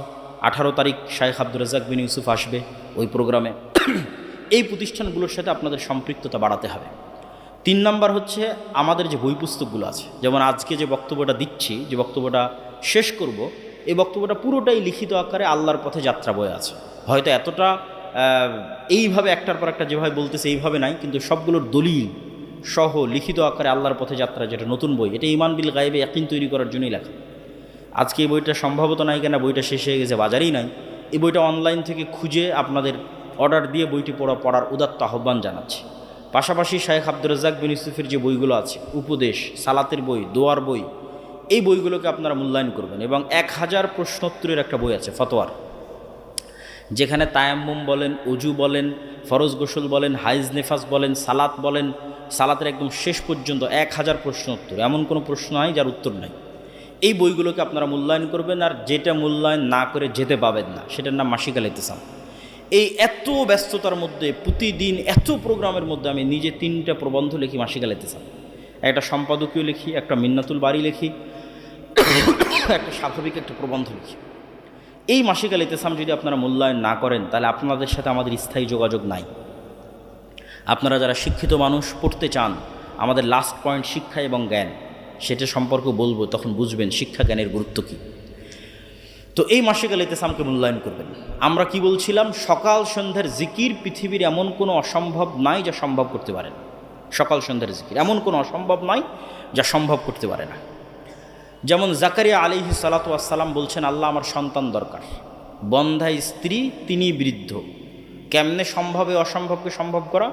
আল্লাহ বললেন, এই অসম্ভব সম্ভব হওয়ার রাস্তা হচ্ছে তুমি সকাল সন্ধ্যায় জিকির করবা। জিকির আওয়াজ তৈরি করে। এবং জিকিরের সবচেয়ে মজার পাঠ কি জানেন? জিকিরের সবচেয়ে মজার পাঠ, দোয়া তো আমরা সবাই করি, দোয়াতে নিজের স্বার্থটা বেশি থাকে, আর জিকিরে কিন্তু কিছুই চাওয়া থাকে না। আপনি বললেন লা ইলাহা ইল্লাল্লাহ, এর মধ্যে কি চাওয়া আছে? কিছুই চাওয়া নেই। আপনি বললেন লা ইলাহা ইল্লাল্লাহ ওয়াহদাহু লা শারীকা লাহু লাহুল মুলকু ওয়া লাহুল হামদু ওয়া হুয়া আলা কুল্লি শাইইন কাদির, এর মধ্যে কি চাইলেন? কিছু চান না। আপনি বললেন লা হাওলা ওয়ালা কুওয়াতা ইল্লা বিল্লাহ, এর মধ্যে কি চাইলেন? কিচ্ছু চান না। আপনি বললেন সুবহানাল্লাহি ওয়া বিহামদিহি সুবহানাল্লাহিল আযীম, এর মধ্যে কি চাইলেন? কিচ্ছু চান না। আপনি বললেন সুবহানাল্লাহ আলহামদুলিল্লাহ আল্লাহু আকবার, কি চাইলেন? কিচ্ছু চান না। এই জন্য দোয়ার চাইতেও পাওয়ারফুল হচ্ছে জিকির। কেননা দোয়াতে মানুষের নিজের ব্যক্তি স্বার্থ একটু হলেও কাজ করে, যে আল্লাহ আমার এটা দরকার, আমার এটা দরকার, আমার এটা দরকার। আর যখন আপনি জিকির করতেছেন তখন পুরোটাই নিঃস্বার্থভাবে আল্লাহর জন্য। এবং সব ফেরেশতাদের বৈশিষ্ট্য জিকির। আসমান জমিন জীব জন্তু পশু পাখি সবাই আল্লাহ সুবহানাহু ওয়া তাআলার জিকির করে, মানে তাসবিহ পাঠ করে। এই জন্য তাসবিহ পাঠ খুবই গুরুত্বপূর্ণ, খুবই পাওয়ারফুল। সকাল সন্ধ্যা, সকাল সন্ধ্যা মানে ফজরের পর থেকে সূর্য ওঠা পর্যন্ত, আর সন্ধ্যা মানে সূর্য ডুবার পরে নয়, সন্ধ্যা মানে আসর থেকে সূর্য ডুবা পর্যন্ত। এটা একটি হারানো আমল যা আমাদের আদায় করা উচিত। পয়েন্ট নাম্বার 4, মুসলমানদের বিজয়ের জন্য 4 নম্বর পয়েন্ট, শিক্ষা এবং জ্ঞান। মুসলমানরা গোলামি থেকে মুক্তি পাবে, স্বাধীন হবে, নেতা হবে। পয়েন্ট নাম্বার 4, শিক্ষা এবং জ্ঞান। আল্লাহ সুবহানাহু ওয়া তাআলা যে সিস্টেমের উপর পৃথিবী ডেভেলপ করেছেন, এই সিস্টেম উনি ভাঙতে চান না, খুব কম ভাঙেন। যেমন আল্লাহর পৃথিবীর সিস্টেম কি, কাউকে যদি আগুনে নিক্ষেপ করা হয় পুড়ে যাবে, কত বড় আল্লাহওয়ালা তাও পুড়ে যাবে। ইব্রাহিম আলাইহিস সালামের ক্ষেত্রে আল্লাহ সিস্টেম ব্রেক করে আগুনকে থামিয়ে দিয়েছেন। কিন্তু আসহাবুল উখদুদ সূরা বুরুজের ঘটনা পড়েন, ওদেরকে আগুনে নিক্ষেপ করা হয়েছে, আগুন ওদের জ্বালিয়ে দিয়েছে। আজ গাজা থেকে আল্লাহওয়ালা মানুষ নাই, পরহেজগার মানুষ নাই? আফগানিস্তানে কি আল্লাহওয়ালা পরহেজগার মানুষ ছিল না? আল্লাহ তার সিস্টেম ব্রেক করেন না। এই সিস্টেমের উপর পৃথিবী ডেভেলপ করা আছে। ছুরি দিয়ে যদি একটা আল্লাহওয়ালা মানুষকেও কাটা হয় কেটে যাবে, একটা পরহেজগার মানুষকেও কাটা হয় কেটে যাবে, কেন ছুরি ওই কাজের জন্যই তৈরি করা আছে। তাহলে পৃথিবী আল্লাহ ডেভেলপ করেছে, পৃথিবীতে আল্লাহর সুন্নাত এটা যে জ্ঞানী হবে ওর ক্ষমতা। এই সিস্টেম যদি একটা ইহুদিও ফলো করে, আল্লাহ ওকে বলবে না যে তুই ইহুদি এই জন্য তোকে নামিয়ে দিচ্ছি, না। এই সিস্টেম যদি একটা হিন্দু ফলো করে, আল্লাহ বলবে না তুই হিন্দু, তোকে নামিয়ে দিলাম, না। যে জ্ঞানী হবে সে ক্ষমতা পাবে। ও হিন্দু হলেও ক্ষমতা পাবে, ও ইহুদি হলেও ক্ষমতা পাবে, ও খ্রিস্টান হলেও ক্ষমতা পাবে। কেন এই লজিকের উপর পৃথিবী দাঁড়িয়ে আছে? কেন স্বয়ং আল্লাহ নিজে জ্ঞানী। আল্লাহ সুবহানাহু ওয়া তাআলা দুনিয়ার মানুষকে বলেনি যে এই গায়বান্দার মানুষেরা তোমরা আল্লাহর ইবাদত করো, কেননা আল্লাহ কিছুই জানে না। বলেন নাউজুবিল্লাহ। এটা বলেছে নাকি আল্লাহ? আল্লাহ বলেছে তোমরা আল্লাহর ইবাদত করো, আল্লাহ এত জানে যে তোমাদের অন্তরের খবরও জানে। তাহলে জ্ঞানী হওয়া কার গুণ? জোরে বলেন, জ্ঞানী হওয়া কার গুণ? আরো জোরে বলেন, জ্ঞানী হওয়া কার গুণ? আল্লাহর গুণ। আপনি মুসলমান জাহেল থাকবেন আর আল্লাহ আপনাকে ক্ষমতা দিবে? অসম্ভব। এই লজিকের উপর আল্লাহ পৃথিবী দাঁড় করান। জ্ঞানী হওয়া আল্লাহর গুণ। পয়েন্ট নাম্বার 2, জ্ঞানে ক্ষমতা পাওয়া যায় তার 2 নম্বর দলিল। ওয়াইজ কুলনা লিল মালাইকাতি ইসজুদু লি আদম ফাসাজাদু ইল্লা ইবলিস ওয়াইজ ক্বালা রাব্বুকা লিল মালাইকাতি ইন্নী জাইলুন ফিল আরদি খলিফা। আল্লাহ ফেরেশতাদের ডাক দিয়ে বললেন আদমকে সৃষ্টি করব। আদমকে সৃষ্টি করার পর ফেরেশতাদের বললেন আদমকে সিজদা করতে হবে। ইবলিস বলল আদমকে সিজদা করতে পারবো না, কেননা আদম মাটির তৈরি, আমি আগুনের তৈরি। ইবলিসের প্রশ্নই ভুল, ইবলিসের প্রশ্নই ভুল। কেননা ইবলিসের প্রশ্ন হচ্ছে ইবলিস আগুনের তৈরি হয়ে মাটির তৈরি, আদমকে সিজদা দিবে না। যদি কি থেকে তৈরি হয়েছে এটাই লজিক হয়, তাহলে ইবলিসের চেয়েও শ্রেষ্ঠ জিনিস দিয়ে ফেরেশতারা তৈরি হয়েছে, এটা হচ্ছে নূর। কথা মানে আমার বুঝতে পারেন? আগুনে তৈরি হওয়ার কারণে ইবলিস যদি আদমের তৈরি, মাটির তৈরি আদমকে সিজদা না করে, তাহলে ফেরেশতারা নূরের তৈরি, তো জিনের চেয়েও শ্রেষ্ঠ জিনিস দিয়ে তৈরি হয়েছে, তারা কেমনে সিজদা করবে? প্রশ্ন কেন ভুল? আল্লাহ আদমকে তৈরি হওয়ার কারণে কি সম্মান দিয়েছে, কেন আদম ফেরেশতার চেয়েও জ্ঞানী, জিনের চেয়েও জ্ঞানী। বলেন আল্লাহু আকবার। জ্ঞানের শ্রেষ্ঠত্বে সিজদা চলতেছে, জ্ঞানের শ্রেষ্ঠত্বে সিজদা চলতেছে। ফেরেশতাদের চেয়ে জ্ঞানী, জিনের চেয়ে জ্ঞানী। কী দিয়ে তৈরি হয়েছে এটাতে না, অত প্রশ্নই ভুল। ইবলিসকে সিজদা করতে হবে, কেন আদম আলাইহিস সালাম তখন ইবলিসের চেয়েও জ্ঞানী, ফেরেশতাদের চেয়েও জ্ঞানী। কিয়ামত পর্যন্ত যে জাতি জ্ঞানে এবং শিক্ষায় এগিয়ে যাবে সে জাতি ক্ষমতা পাবে। এইটাই আল্লাহর লজিক, এটার উপরেই আল্লাহ পৃথিবী ডেভেলপ করেছে। ওই যে যুদ্ধের কথা বললাম, 300 জন ব্যক্তি পানি পান না করে নদী পার হয়ে, তলুত আর দাউদ, ওই যুদ্ধের আগে বানু ইসরায়েলেরা একত্রিত হয়ে নবী শামুইলের কাছে গেছে যে আমরা জেরুজালেম উদ্ধার করতে চাই, একটা নেতা বানিয়ে দেন। এখন এই যে পাদুম শহরের এই মাদ্রাসা থেকে যদি 10 জন লোক আমার কাছে আসে, এসে বলে যে এই মাদ্রাসায় আমরা একটা প্রোগ্রাম করতে চাই, আপনি আমাদের মধ্যে কাউকে দায়িত্ব দেন, কে প্রোগ্রাম করবে? তো আমি কি ওদের মধ্যেই দায়িত্ব দিব না ওদের বাইরে কাউকে দায়িত্ব দিব? ওদের মধ্যেই কাউকে দায়িত্ব দিব। তো বানু ইসরায়েলেরা বড় বড় নেতা 10-15 জন গেছে নবীর কাছে যে আমাদের একটা নেতা বানিয়ে দেন। তখন নবী বলছে আল্লাহ তোমাদের নেতা বানিয়ে দিয়েছে তালুতকে। এরা ডানে বামে খুঁজে পায় না তালুতকে। স্টেজে এতগুলো মানুষ বসে আছে, এর মধ্যে কে তালুত? কেউ না। ওই কোথায় কোন গ্রামে এক গরিব মানুষ যাকে কেউ চিনে না, যে নেতা নয়, ওর নাম তালুত। তখন বানু ইসরায়েলরা বলছে, এই নেতারা জিজ্ঞেস করছে যে তালুত না টাকা আছে, তালুতের না বংশমর্যাদা আছে, সে নেতা হয় কেমন? এবার আল্লাহ বলছে তালুতকে আমি কেন নেতা করেছি? বাস্তাতাং ফিল ইলমি ওয়াল জিসম, তালুতকে নেতা বানিয়েছে কেন না তালুত তোমাদের চেয়ে জ্ঞানী বেশি। বলেন আল্লাহু আকবার। তাহলে আল্লাহর গায়েবের লজিকে ক্ষমতা কার? জ্ঞান যার। ক্ষমতা কার বলেন তো? নেতাকে? জ্ঞানে যে আগিয়ে। এখন আপনি বলেন যে আপনি যদি একটা ইহুদি পাড়ায় যান, একটা ইহুদি গোত্রে যান, ওর ছেলে মেয়ে কী করছে আর আপনার এই গাইবান্ধা শাখাটার ছেলেমেয়েরা কী করছে?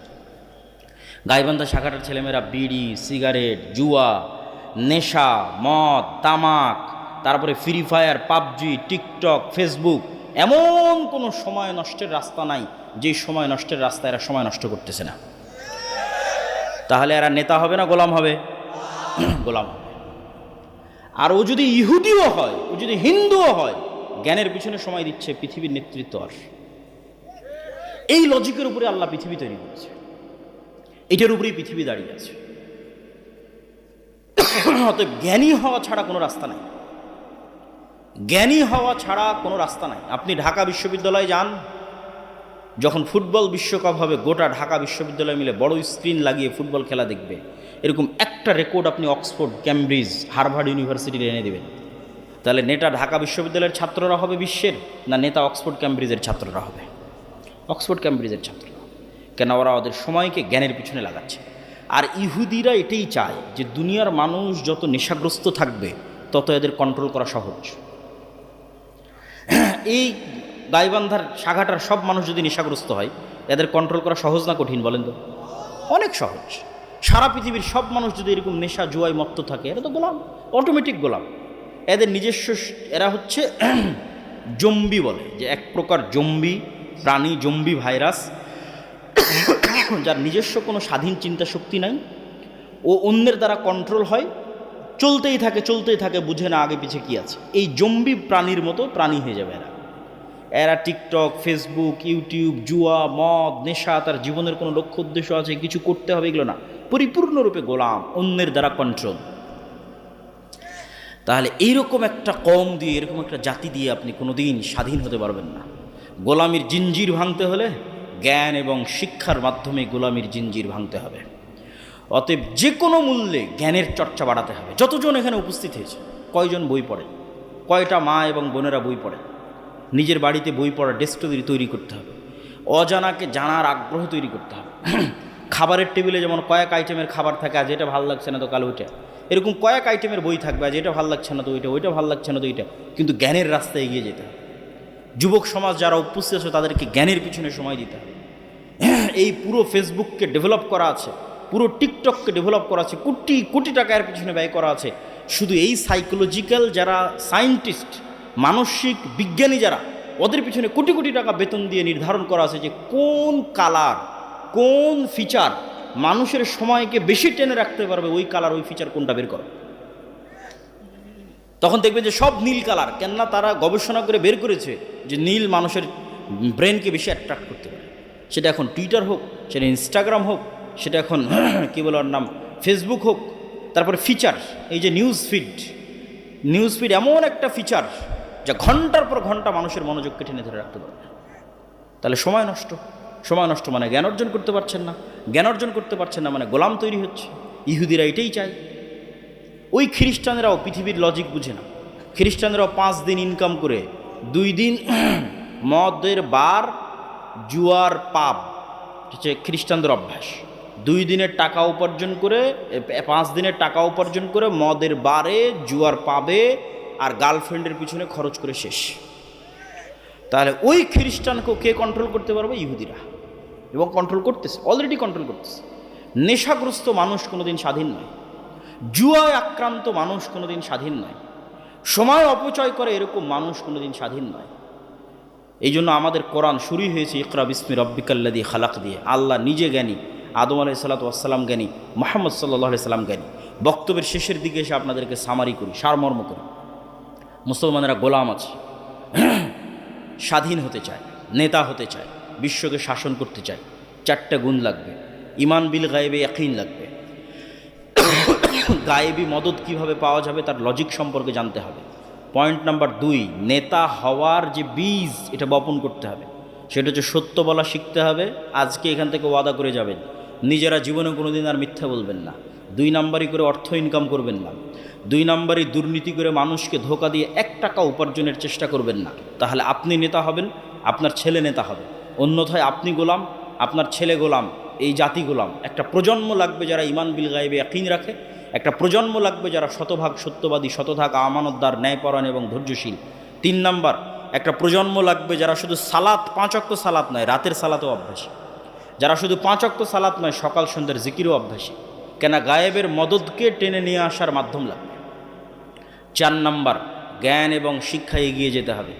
এই সর্বনিম্ন এই কয়টা শর্ত যদি পূরণ করতে পারে মুসলমানেরা, তাহলে মুসলমানেরা শুধু বাংলাদেশের নেতা হবে না, সারা পৃথিবীর নেতা হবে। আপনি বাংলাদেশের নেতা হওয়ার জন্য ইমান বিল গায়েবে ইয়াকিন না থাকার জন্য মন্দির পাহারা দিয়ে ক্ষমতা অর্জন করতে চাচ্ছেন। আর যদি ইমান বিল গায়েবে ইয়াকিন অর্জন হয়, আর এই যে পয়েন্টগুলো বললাম এগুলো অর্জন হয়, শুধু বাংলাদেশের ক্ষমতা আল্লাহ আপনাকে দিবে না, সারা পৃথিবীর ক্ষমতা দেবে। কেন? গায়েবের লজিকে আপনাকে ক্ষমতার পূর্ব শর্ত পূরণ করতে হবে, ক্ষমতা পাওয়ার পূর্ব শর্ত পূরণ করতে হবে, তখন আল্লাহ আপনাকে ক্ষমতা দিবে। এই বলে আমি আমার আজকের সংক্ষিপ্ত বক্তব্য এখানেই শেষ করছি। হইচই করবেন না, প্রশ্নোত্তর আছে। আচ্ছা, প্রধান অতিথি 5 মিনিটের মধ্যে আসতেছে, উনি একটু কথা বলবে। আর বই পুস্তকও আছে কোথায়, ডান পাশে মনে হয় গেটের বাইরে। একটু ধীর স্থিরভাবে থাকেন, একটু প্রশ্নোত্তরগুলো গুরুত্বপূর্ণ। বই ডান পাশে আছে, উঠিয়েন না। নামাজের পর সম্মিলিত মোনাজাত, এই এক ফতোয়া আর কতদিন দিব বলেন? এই এক ফতোয়া দিয়ে আমার আব্বা জীবন পার করে দিয়েছে। হ্যাঁ, তাই নয় কি? শায়েখ আব্দুর রাজ্জাক বিন ইউসুফ 30 বছর এই এক ফতোয়া দিয়ে জীবন পার হয়ে গেল। মৃত মানুষের কোন চোর যদি চুরি করে আর বলে পৃথিবী সৃষ্টির 50,000 বছর পূর্বে আল্লাহ আমার ভাগ্যে এটাই লিখেছে, তিনি আমার ভাগ্যে তওবা লেখেনি, তাহলে তার কথাটি গ্রহণযোগ্য হবে না কেন? প্যান্ডেলের ডানে বই আছে। খুব সুন্দর প্রশ্ন। হইচই না করে আপনারা ধীরস্থিরভাবে বসে থাকেন, প্রশ্নের উত্তর দিচ্ছি। প্রশ্ন কি করেছে? প্রশ্ন করেছে যে চোর চুরি করে বলতেছে এটা তার তাকদীর। তা এখন আপনি চোরকে বলেন যে তুমি আজ চুরি না করে একজনকে হত্যা করো, দিয়ে আদালতের সামনে দাঁড়িয়ে বলো এটা আমার তাকদীর, দেখো তোমার এই হত্যার ফাঁসি বাঁচে কিনা। আচ্ছা, তাকদীর কি জিনিস?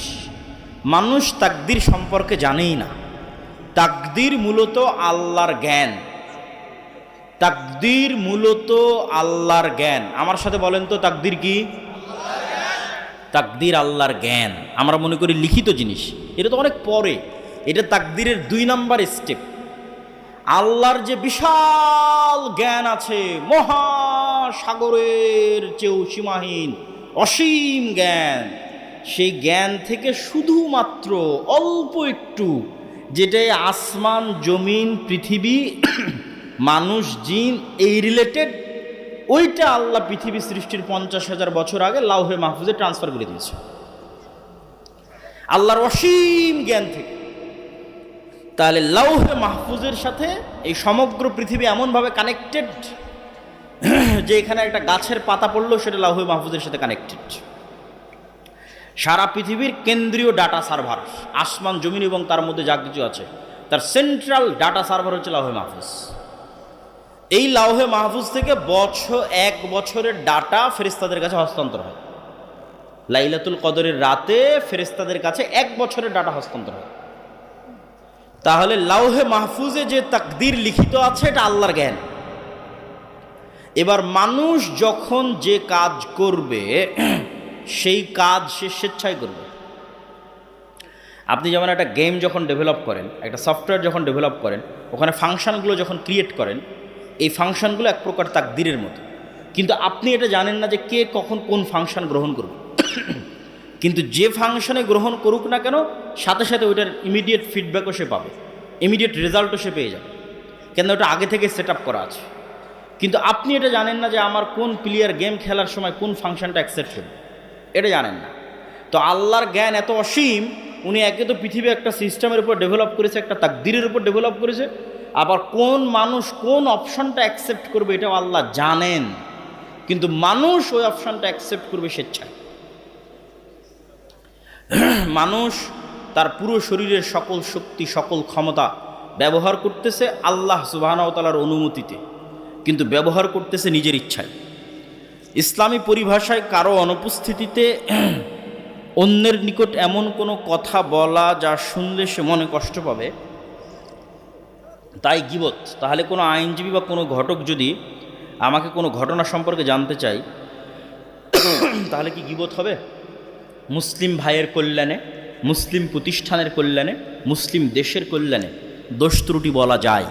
রাসূল সাল্লাল্লাহু আলাইহি ওয়াসাল্লাম নিজেও বলেছেন, আমি বিজ্ঞান ও কোরআন মাজিদের মধ্যকার সম্পর্ক নিয়ে জানতে ভীষণ আগ্রহী, এরকম কোনো বই থাকলে জানানোর অনুরোধ করবেন।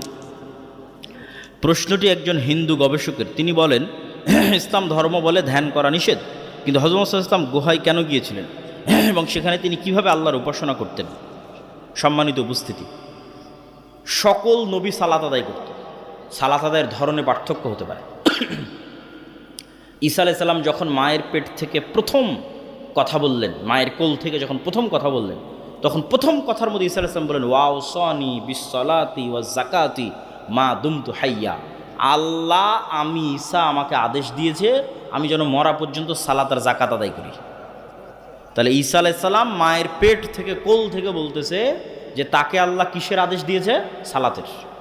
তাহলে সালাত এবং যাকাত সকল নবী আদায় করতে, ধরন ভিন্ন হতে পারে। তাহলে মুহাম্মদ সাল্লাল্লাহু আলাইহি ওয়াসাল্লাম কীভাবে ইবাদত করতেন? তার দাদা আব্দুল মুত্তালিবকে যেভাবে ইবাদত করতে দেখেছে, সেই ইবাদতের ধরন আমাদের জানা নেই। আর সম্ভাব্য হতে পারে যে আব্দুল মুত্তালিব কীভাবে ইবাদত করত, ইসমাইলি দিনের, ইসমাইলি আদর্শের কিছু খণ্ডিত অংশ তো ছিল, শব্দ আর বিকৃত হয়ে যায়, মূর্তিটা বিকৃতির মাধ্যমে ঢুকেছে, যেমন মুসলমানি অক্ষত ছিল। ইসমাইল আলাইহিস সালাতু ওয়াস সালাম এবং ইব্রাহিম আলাইহিস সালাতু ওয়াস সালামের মুসলমানি করার আদর্শ মক্কার কাফের মুশরিকদের পর্যন্ত অক্ষত ছিল। হজ করতে হবে, এটা কাবা ঘর, এটা জমজমের পানি, এগুলো ইতিহাস, এগুলো কালচার ইসমাইল থেকে ফলো আপ হয়ে এসেছে। তো ঠিক সেই রকমই ইসমাইল আলাইহিস সালাম যেভাবে ইবাদত করতেন, সেটার কিছু না কিছু খণ্ডিত অংশ আব্দুল মুত্তালিব পর্যন্ত ছিল। তা আব্দুল মুত্তালিবকে মুহাম্মদ সাল্লাল্লাহু আলাইহি ওয়াসাল্লাম যেভাবে ইবাদত করতে দেখতেন, হেরা গুহায় তিনি সেভাবে ইবাদত করতেন। সেটা অবশ্যই ওয়ান কাইন্ড অফ সালাত, কোনো একটা সালাত। আবদুল্লাহ ভাই, আমি আপনার সঙ্গে দেখা করতে চাই। যে কোনো জুমার খুতবায়, যে কোনো প্রোগ্রামে মসজিদ তৈরি করে তার নাম ফলক প্রতিষ্ঠাতা হিসেবে কি উল্লেখ করা যাবে? যাওয়াতে সমস্যা নাই, তবে নিয়তে যদি রিয়া থাকে কবুল হবে না, জাহান্নামে যাওয়ার কারণ হতে পারে। যেসব মাদ্রাসা নিজের নামে এবং মাদ্রাসার পরিচালনা সভাপতি সব নিজেরাই, এসব প্রতিষ্ঠানে কি দান করা ঠিক হবে? স্বচ্ছতা থাকলে, ন্যায়পরায়ণতা থাকলে অবশ্যই দান করা যাবে। নবীর সন্তান নবী, নবীর সন্তান নবী, নবীর সন্তান নবী, পুরো বংশ নবী, তার নাম ইব্রাহিম আলাইহিস সালাতু ওয়াস সালাম। যতক্ষণ সত্যবাদিতা, আমানতদারিতে, ন্যায়পরায়ণতা, ততক্ষণ যোগ্যতা থাকলে কোনো সমস্যা নেই। সালাম নেবেন প্রিয় শাইখ। আমি কি আমার বাবার সাথে কোরআন ও হাদিস নিয়ে সঠিক ও সহি বিষয়গুলো নিয়ে তর্ক করতে পারবো? হ্যাঁ, ভদ্রতার সাথে করতে পারবেন। ডিসেম্বর মাসে শুরু হয় পিকনিক খাওয়ার পালা। এছাড়াও যে কোনো অনুষ্ঠান বাদ্যযন্ত্র দিয়ে আনন্দ উৎসব করার পরিণাম কি? এই বিষয়ের কারণে আমার এলাকায় থাকা সমস্যা হয়। এগুলো সব হারাম, নিশ্চিত হারাম। দাওয়াতি কাজ করতে হবে। যারা বই নিতে চান জরুরি ভিত্তিতে হাতের ডানে, এবং কেউ মাসিকাল ইতিসাম ছাড়া যাবেন না। গত বছর ডাঙ্গিপাড়া মাদ্রাসায় গিয়েছিলাম। আপনার মাদ্রাসায় স্থায়ীভাবে থাকতে চাই। আসলে প্রতিষ্ঠান তো এগুলোতে স্থায়ীভাবে ছাত্র হওয়া ছাড়া, অথবা কর্মচারী বা কর্মকর্তা বা স্টাফ হওয়া ছাড়া স্থায়ীভাবে এমনি থাকার কোনো রাস্তা নেই। একটা হতে পারে দাওয়াইল্লাহর বিভিন্ন কোর্স হয়, সেগুলোতে গিয়ে তুমি থাকতে পারো, কোর্সে অংশগ্রহণ করতে পারো। 20 দিনের কোর্স হয়, যেটা রমজানে হবে। এই যে রমজান আসতেছে, রমজানে হবে, যে কেউ যেতে পারে। আপনাদের অঞ্চলের যারা শিক্ষিত যুবক শ্রেণী আছে তাদেরকে আমি আহ্বান জানাবো 20 দিনের কোর্সে যেতে। 3 দিনের মাদ্রাসা হয়, সেগুলো আমাদের ফেসবুক পেজে পাওয়া। মক্তবে শিক্ষকদের ট্রেনিং হয়। তাকলিদ করা কি শিরক নাকি জায়েজ? তাকলিদের ধরনের উপর নির্ভর করবে। ইহুদিরা যে তাকলিদ করে সেটা শিরক। ইহুদিদের মধ্যে একটাই শিরক আছে, বা অনেকগুলো শিরক আছে, তার মধ্যে বড় শিরক তাকলিদ। ইহুদিদের মধ্যে মূর্তির শিরক নাই। কোনো সিনাগগে গিয়ে আপনি মূর্তি পাবেন না। ইহুদিরা কোনো বিমূর্ত চিত্র তথা আঁকিয়ে চিত্রের ইবাদত করে না, বরং অদৃশ্য সত্তা আল্লাহর ইবাদত করে। তো ইহুদিদের মধ্যে শিরক কি? তাকলিদের শিরক। সেটা আল্লাহ কোরআনেও বলেছে যে ইহুদি যারা গুরু, ধর্মগুরু, তারা হালালকে হারাম করে দিলে ওরা হারাম মনে করে, হারামকে হালাল করে দিলে ওরা হালাল মনে করে। যেমন জেনা করা আল্লাহ তাওরাতে হারাম করেছে। 10টা যে আদেশ আল্লাহর তাওরাতে লিখিত আকারে এসেছিল, যেটা এখনকার তাওরাতেও আছে, যেটা এখনকার কোরআনেও আছে, তার মধ্যে জেনা হারাম।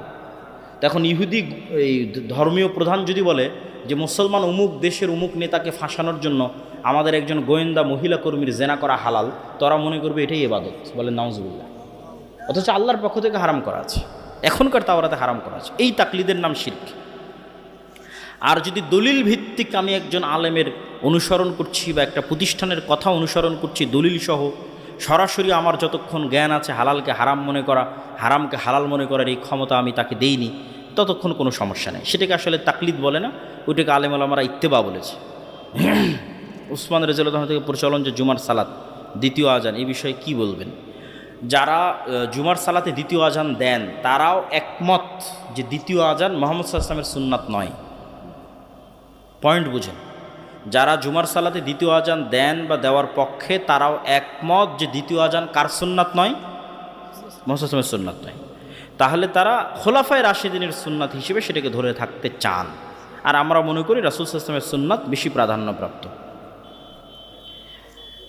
যাদের কোনো সন্তান নেই তারা কি কোনো সন্তানকে দত্তক নিতে পারবে? নিতে পারবে, তবে পর্দার বিধান অব্যাহত অক্ষত থাকবে, ওয়ারিসের বিধানও নষ্ট করা যাবে না। আবার টাকার বিনিময়ে সমস্যা নেই।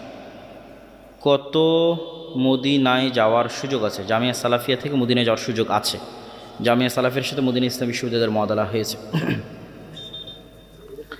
শায়েখ আমাদের গ্রামে 2টি মাজার আছে যেখানে মাঝে মাঝে গান বাজনা হয়, সেহেতু বছরের একটি নির্দিষ্ট দিন উরুস মাহফিল নামে গান বাজনা ও গাজার আসর বসে। নাউজুবিল্লাহি মিন যালিক। এগুলোকে প্রতিহত বা প্রতিবাদ করার অবশ্যই চেষ্টা করতে হবে। হযরত আদম আলাইহিস সালামকে সিজদা করেননি, তখন দিনের কোনো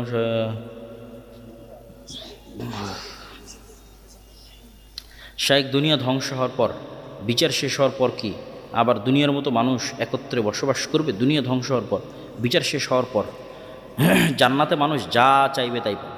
যদি বলে যে আমার পাদুম শহরের সাঘাটার এই গ্রামের স্মৃতিতে আমি ফিরে যেতে চাই, এটারও ব্যবস্থা আল্লাহ করে দেবে। আত্মীয় স্বজনের সাথে যদি তারা, যে সমস্ত আত্মীয় স্বজন জান্নাতে যাবে, তাদের সাথে যদি এই দুনিয়ার এখানে ফিরে এসে একটু ঘুরে বেড়াতে চায়, যমুনার নদীতে একটু গোসল করতে চায়, সেটারও সুযোগ দেওয়া হবে। এটাই তো জান্নাতে যাওয়ার মজা। লাইফ যদি এখানেই শেষ হয়ে যায় তাহলে এই জীবনের মানে কি? লাইফের প্রকৃত এনজয় তো ওটাই, যেটাতে আপনি চিরস্থায়ী এনজয় করতে পারবেন। এই শৈশবের স্মৃতিগুলোতে আবার ফিরে যেতে পারবেন, ওটাই তোর জীবন। তাহলে এটার জন্য জান্নাতে যাওয়াই লাগবে, কোনো রাস্তা নেই। কিস্তিতে ফোন, ফ্রিজ এগুলো নেওয়া কেমন? আমি আমার বহু বক্তব্যে বলেছি, বিলাসী পণ্যতে সুদযুক্ত ঋণ বহু দূরের কথা, কর্জে হাসানা নেওয়াও জায়েজ হবে কিনা আমার জানা নাই। কর্জে হাসানাও তখন জায়েজ হবে যখন আপনি বিপদে।